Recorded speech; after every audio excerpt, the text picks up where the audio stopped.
अमरीका के मालियाती इदारों को साइबर हमलों के खदशात लाहक हो गए हैं। मालियाती इदारों ने मुमकिन साइबर हमलों के पेश नज़र खतरात की निगरानी में इजाफे का अलर्ट जारी कर दिया है। इदारों का कहना है कि ईरान अमरीका जंग के दौरान साइबर हमलों का सख्त खतरा है।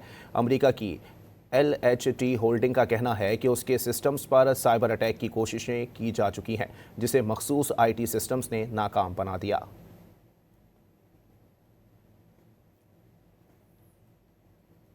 अमरीका के मालियाती इदारों को साइबर हमलों के खदशात लाहक हो गए हैं। मालियाती इदारों ने मुमकिन साइबर हमलों के पेश नज़र खतरात की निगरानी में इजाफे का अलर्ट जारी कर दिया है।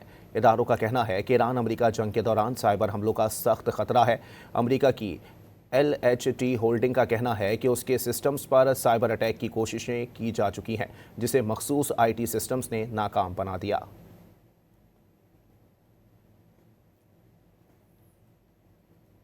अमरीका के मालियाती इदारों को साइबर हमलों के खदशात लाहक हो गए हैं। मालियाती इदारों ने मुमकिन साइबर हमलों के पेश नज़र खतरात की निगरानी में इजाफे का अलर्ट जारी कर दिया है।